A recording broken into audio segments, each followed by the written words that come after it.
G'day guys, welcome back. Welcome to Pouring Your Heart Out. It's Bloom Day, 3D Bloom Day.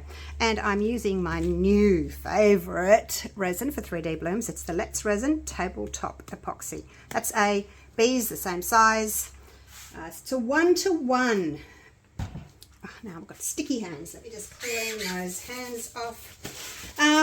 Yeah, so 1-to-1. It's a thick resin. You don't have to wait for your bloom.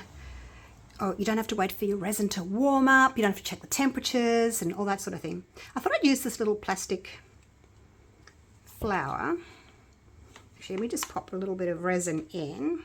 This is my large crystal edge tray mold. I'm hoping it's going to be heavy enough not to float around and get lost. So yeah, large. It's a crystal edge tray mold. So I've mixed up 300 grams of resin. So just a little bit over 150 of A and 140 of B. So about 300, so 10 ounces. I've taken out 40 grams and added 4 drops of my white bloom paste to that. I do need this resin to go over the top. Oh gosh, look at that. All right, so that's good. Made enough. Hopefully it's in the middle. It may not look totally in the middle to you just because my camera's on a slight angle so that I can actually see through the screen. But I think it's pretty good. I mean, you could just get out your ruler or whatever and double check it. Give it a light little torching. You can see a couple of bubbles stuck to the surface of the mold there. I'm just going to pick them out and hopefully they will rise to the center. They'll rise to the surface, I should say. But yeah, it's a pretty thick resin. Right, so I had 4 drops of my blue pigment paste in there. Actually, let's drop the inks first. So I'm going to try something. I don't think I've ever done this before, this particular design. And I thought I'd try these Ranger inks today, see how they spread, because with the 3D Bloom, I really want them to spread. I don't want to use highly concentrated inks that just sort of drop and then don't spread. I want them to spread and blend. So we have Crimson, and I'm just going to open it over there, just in case it decides to drop little crusty bits. Oh yes, that's spreading nicely. I don't want to go too close to the edge because I would like to have a little bit of white left. Oh, it's spreading really well. And then we have Gumball, which is pinky tone. Just going to go in between those. Drop my lid. And then we have Sunset Orange. I was going to go with yellow, but in my experience, sometimes the yellow can discolor and go brown, especially if you put like a black background on it.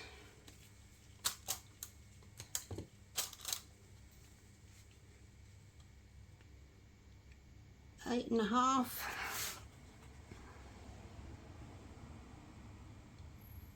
8.5. 8.5. Okay, I think we're good. I think I just didn't sort of center my drops all that well. All right, let's do this. So yeah, as I was saying, I'm going to do a slightly different design. Now my resin is getting a little bit warm. I can feel it in this cup warming up, which is not ideal for this resin. You want to just mix it, put it in your Let's Resin bubble removing machine for a few minutes and then get straight to pouring. You don't want to be hanging around and letting this resin warm up because then your blooms won't spread. Not sure what's going on there. Cover that little hole up. Look, I've got a new little pointy silicone thing. Alright, let's cut the end off that, and it's about that big. Oh, it's a bit big. Put some back, quick! No, I can't put it back, but I just won't squeeze as hard. All right, so here we go. I am going to do lines. Whoa, that wasn't very straight, Julie.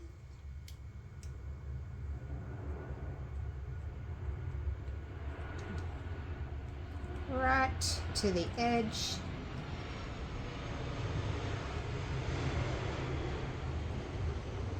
That's better, I think.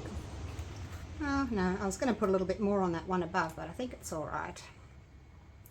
And don't be too concerned if you don't pipe exactly straight. Might even be really nice if you have a bit of a wriggle in it. Oops, there's a hair. Okay. Should I do another one? Do another one. Just on the edge there. Not touching the mould. So I've still got quite a lot left. I didn't need all of that. Alrighty. Now the fun part. I'm going to use this new little stick that I got. And I'm just going to, first of all, spread out my little blobbies. Because where you start and stop, there's always a bit more that comes out of the bag, isn't there? Well, it is for me anyway. This side's not so bad. It's mainly that side. All right, so what I'm going to do now is I'm going to swirl this. I'm going to give it a swirl. Where do I start? I think I'll start in the middle. Ah, okay. Here. Around the flower.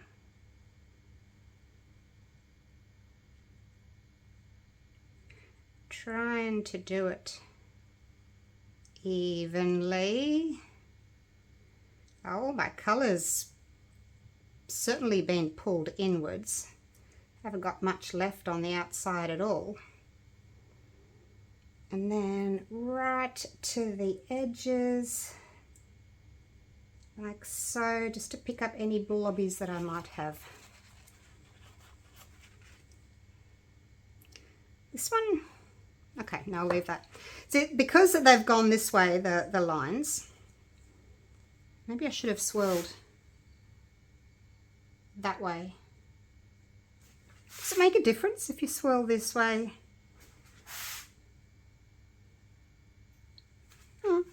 No, I don't know. I don't know. Anyway, because I've done lines that way, we're going to have more petals on this side, and then on the sides they're going to be more sort of angular, or linear, I should say, and hopefully that's going to look really pretty. I'm hoping that's going to look pretty. All right, so once you've done your bloom, you can't then go in and add more ink, okay? Because what the ink will do, it'll drop and then it'll spread, and it'll actually push your white petals out and distort them. So as you can see, the color has come in a lot, which is fine.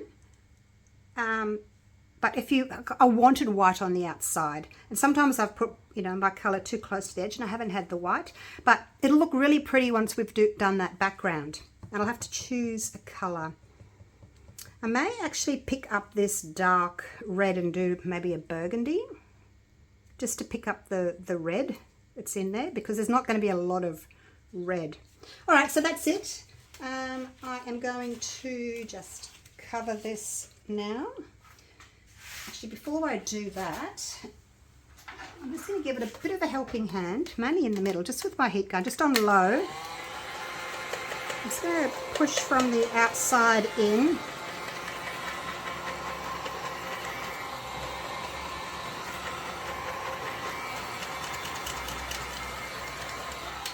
Just like that. It's all put it back under the bench. Going to cover it, and hopefully it will bloom beautifully. All right, see you in a few hours, bloom.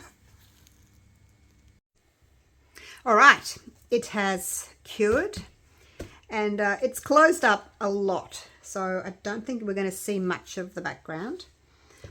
For the background, I'm using the Let's Resin Fast Cure. I don't have very much of the tabletop, and I'm using that specifically for my blooms. And then I'm just topping it with that, with the top coat. All right, now, how about this one? I know you guys have seen me use this one before. Really like it. Let's Resin Dark Merlot mica powder. kind of matches what's in the center there. So I've mixed up my resin. I was trying for 50 grams of each, but one of them went to 60. So I thought, oh, well, I've got 60 grams of each. So 2 ounces of each, A and B. Should I put that in there? It's risky, isn't it? We shouldn't have. Because now I've got resin on there. So that's the Merlot. So I mixed it for, I set my timer for 4 minutes. And then I stopped it when I still had 1 minute to go so that I could add my mica, because I don't want to have to stir for 4 minutes, then add the mica, then stir again. You know, that minute's important, isn't it? All right, have a look. How are we looking for colour? So I don't want it to be, you know, exactly the same, but I'd like it to be sort of similar tones. I think it looks all right. Like I wouldn't put, you know, a fire engine red in there, for instance. You could do a dark magenta. I think that would look quite nice. It'd pick up the little bits of pink that are there. I will link this mould for you if you want this one, my crystal edge tray mould. Because you can turn it into a tray. You know, if you're just doing one layer of resin, you can turn it into a tray. You could do a bowl. When the resin's still soft, you could mould it into a bowl.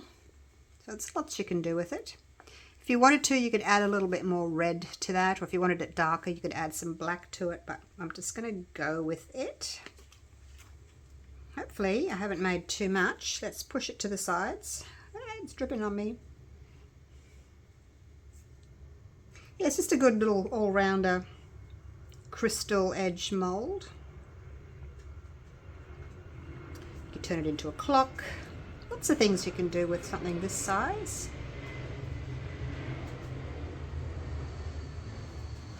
Well, probably 50 and 50 would have been fine, which is what I was aiming for, but never mind. I did 50 of the A, but then I went over with the B because it's a big bottle and it came out fast, and I thought, oh no, I've gone over. So then I had to put another 10 in the first one. You know how it goes. All right, that's that done. I'm not going to torch it. I'm just going to give it a spray with some isopropyl like so. And that's pretty much it. I'm going to leave that to cure now till tomorrow. I would have got it all done today, but I was doing something else and this had to go on the back burner for a few hours while I did the other one because it was sitting here on my workbench. But yeah, we'll see how that goes in the morning. All right, cross your fingers for me. All right, it's the next day, bright and early. I just had my coffee and then came straight down to the studio. So you can see how it's all pulled into the center there. Looking pretty. All right, let's see what we've got. I'm so excited for this one. It's been ages since I put a little charm in the middle as well. You know, that little flower charm. And like I said earlier, I will pop that crystal edge tray mold for you down in the description if you'd like to grab yourself one of those. All right, are we ready? Gosh, I hope it's pretty. Please be pretty. Oh, it is pretty. Can't really see my flower all that well. Yeah, I was tossing up between, because there was like a yellow one and an orange one, and I thought, oh, I've got orange in the center, I'll put like a pinky colored one on, but then because I've done this color background, it's kind of lost, so I probably should have stuck to the yellow or orange one. But yeah, it's still pretty. Look at that last petal around there. It just defines that center, doesn't it? All right, so I think if we do it this way, so we've got, you can see the linear or the lines that way, and then more sort of petally this way, and that's because of the way that I piped it. What do you think? Do you like it? Oh, it's so pretty. Wow. The pink's a little bit on the bright side. I can only really see orange Oh no, I can see a bit of the yellow, a little bit of yellow in the middle there. It kind of all closed up, but there we go.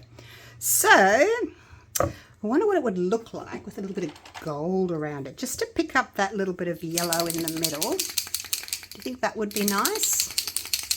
I like to use the Deco color when I'm doing edges because it stays like really, it stays hard on there, you know, it's not going to come off.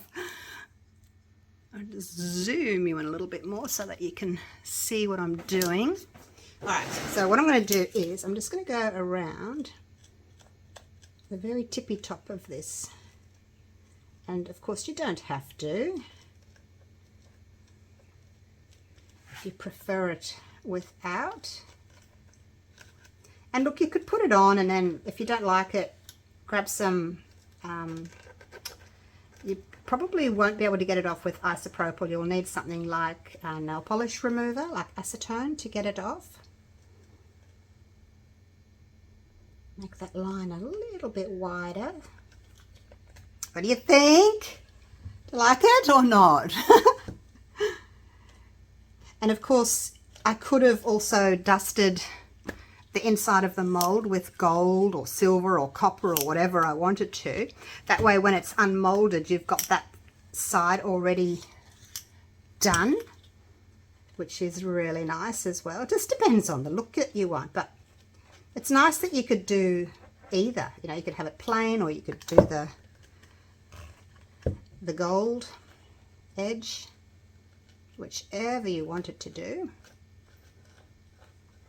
And if you had a paintbrush and some gold paint, you could, you know, get in there as well. But I think if you're going to go to the trouble of doing the gold edge, it's much easier just to dust the inside of the mold with your gold mica powder or metallic powder rather than trying to do it afterwards.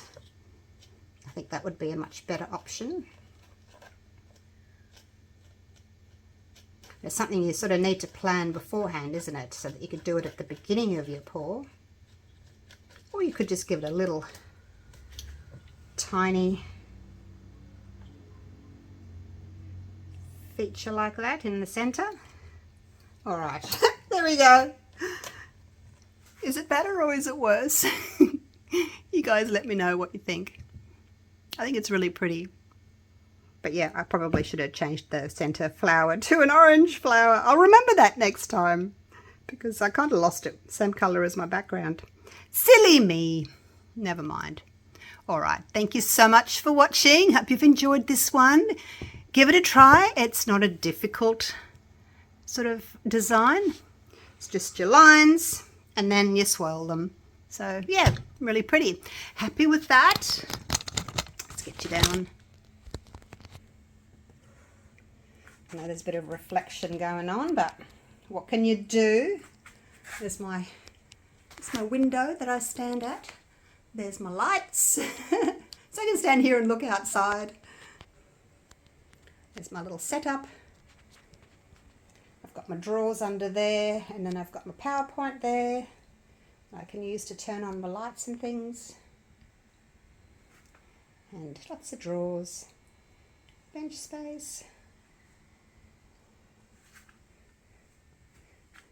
Doggies. Izzy, Luca, good morning, hi, Resin. All right, back to it.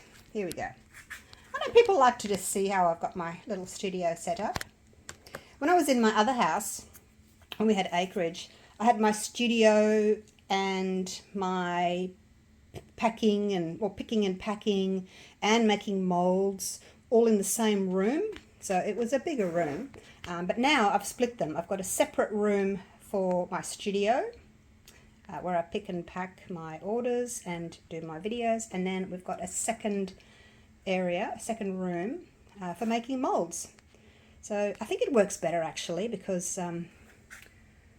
it can, you know, the other room can be kept pretty dust free. It hasn't got me in there with my glitters and mica powders and everything. So it looks really pretty. Look at the 3D effect.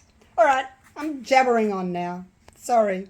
All right, thank you so much for watching, and looking forward to seeing you all again for the next one. Okay, take care. Love you all.